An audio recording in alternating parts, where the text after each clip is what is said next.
Okay.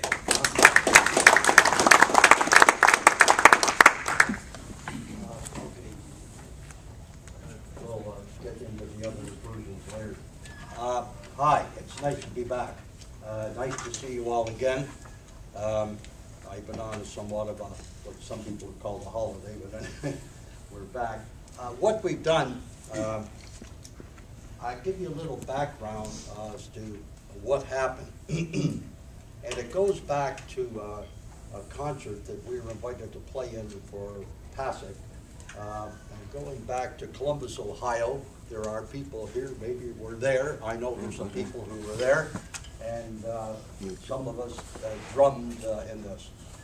One of the things that I found, I guess I shouldn't word it, but I'm going to call it annoying, was that prior to going, taking a group of cadre drummers down there, we were giving a 1958 version of the three camps. And lo and behold, it was written in 12/8 time. I immediately got hold of the gentleman who was the artistic director for the concert, and I said, I'm not sure what this is, but sorry, I learned my three camps, or the mother in the three camps, as the Brits call it, and I learned mine out of the J. Burns Book from the 1930s. I said, I have never seen a version of the three camps in compound time. Well, he simply insisted that the three camps was played in compound time, and that's the only damn way you play it. Thank you, you know. So, as a result of that, my curiosity got up. I played, a group of us come down to help Billy out with a military tattoo in Rochester. And the American drummers that we played with, all super duper players, Price are arguing in the room about what version we're going to play of the three camps. Okay, fine. And I've seen guys almost fighting in a pub after drum rehearsal about what is the correct version of the three camps. I can tell you by the end, you'll get it. There is none. There's official versions, but we'll march you through all of those. So I decided to go home, and my curiosity got the best of me. So I got all of the drum books that I had from the 1800s out, and I decided to buy more. I contacted what is now a very good friend of mine, George Carroll, through the Carroll collection, and bought some more books off of him and whatever. But the handout that I've given you, I want to sort of march you through that so you can take it home. And I'm sure you'll find this document very, very interesting. It shows the evolution of rudimental notation, especially here in the United States, because we go back to the Benjamin Clark book of 1797, and we march forward through Bruce and Emmett. You name them, we've got them in here. It takes you through the problems that I have, and any of you, and I know some of you have had done some historical research. It's not easy. You pick these books up, and if you want to go back to the Pal-Tal age and the English warrant in the mid-1600s and march yourself forward, you see all kinds of different ways that drummers back then notated. And to convert that, or to transcribe it into modern notation, is not easy. Because I guarantee you, anyone here that's done it has made a mistake, like I have. It's just not easy to do. So I want to let you know that going through this, we try to respect in all ways the authenticity of the earlier authors. We've tried not to compromise any of the things. We've simply scanned it in right out of their books so you could see it, and so forth. The study covers 214 years of rudimental experience here in North America. I say North America, and I think that's important that you recognize that if the root of the mother in the three camps, which originated in Europe sometime in the late 1600s or early 1700s.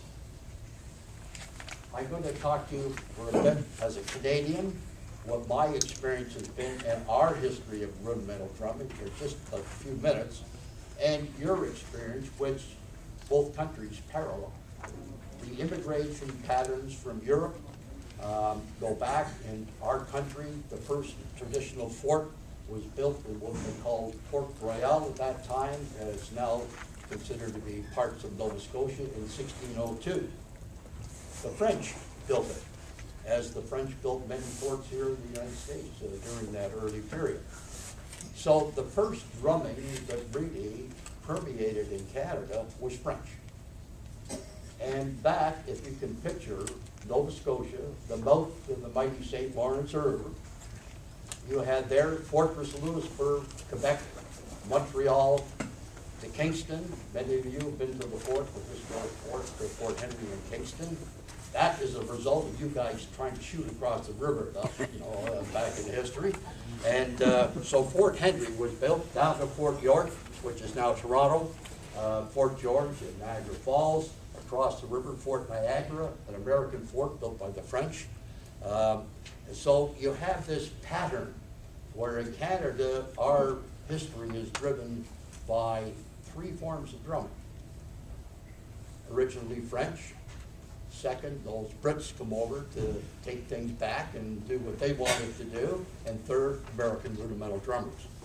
And I say that because part of even General Wolfe's force, when he went to capture Quebec City on that famous raid, he had with him Americans. Fortress Louisbourg, when he first went up there to try and take it from the French, half the force was Americans. He come up from Massachusetts. So our history is really, the immigration patterns are no different than yours. Your earlier settlements back in the 1600s in the Virginia area, etc., are all the same. So we all inherited something. I'm from a different country, but you inherited the same thing I did.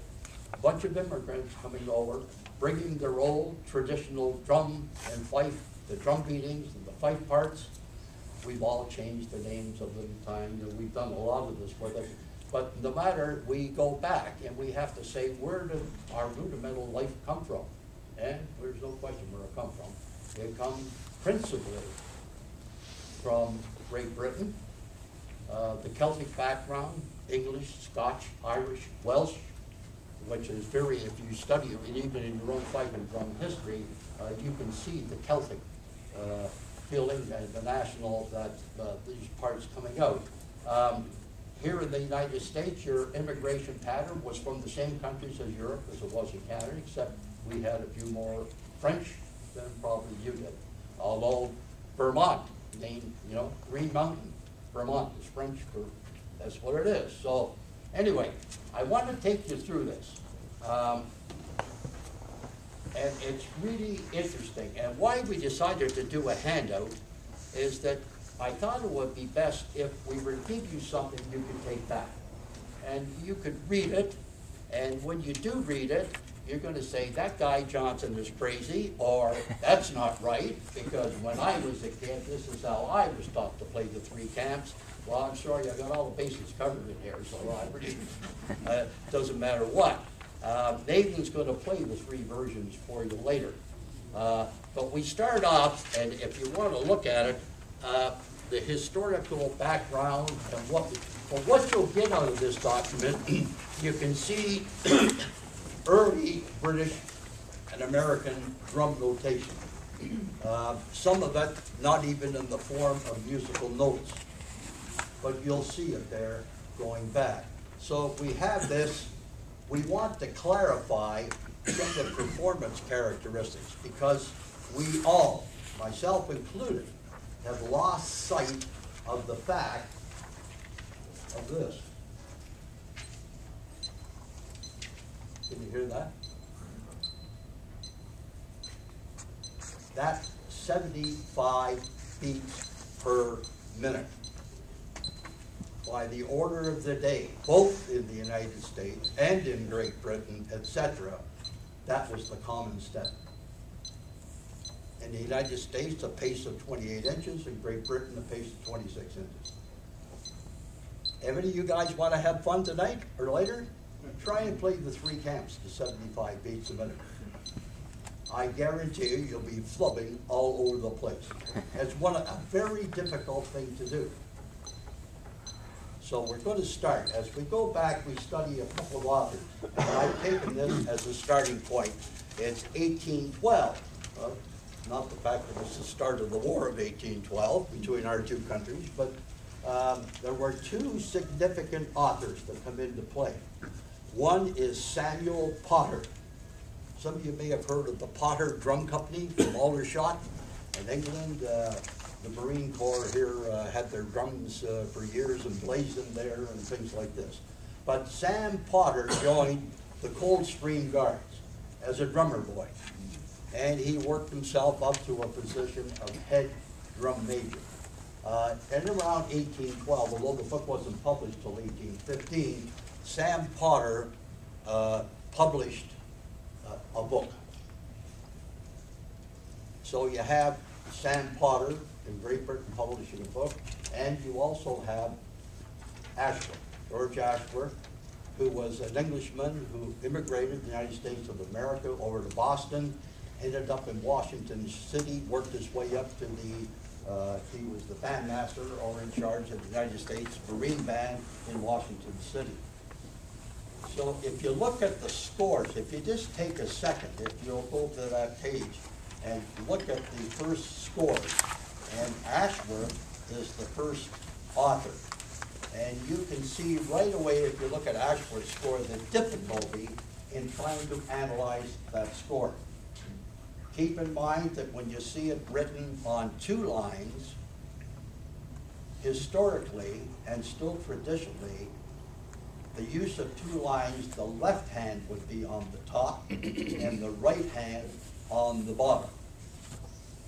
Now, we all know what Dr. Berger did to us. He switched that all around, and the Scottish pipe band guys, they all used the right hand on the top. Okay, fine. But even historical Swiss writing, for your information, the left hand is on the top line.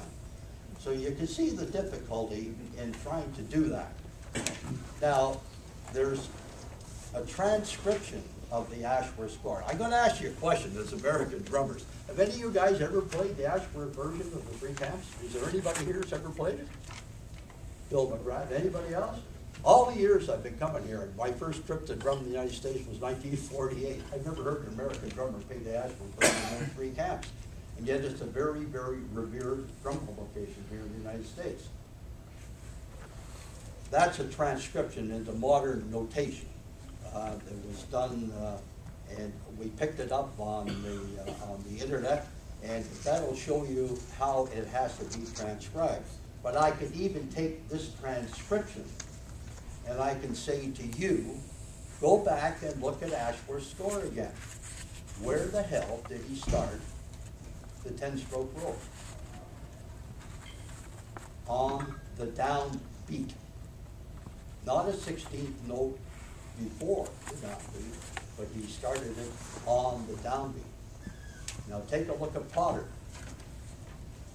Potter's score is written entirely in quarter notes, in 2/4 time, in quarter notes, with shakes or trills or pauses written above the notes to identify 5-stroke rolls, 10-stroke rolls, and 11-stroke rolls. So you can see, to take my friend Sam and go backwards and say, oh, this is what Sam really meant. It's not easy, because we may never know.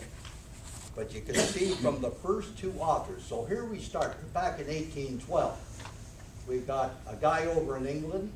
We've got two Englishmen. One immigrates to the United States.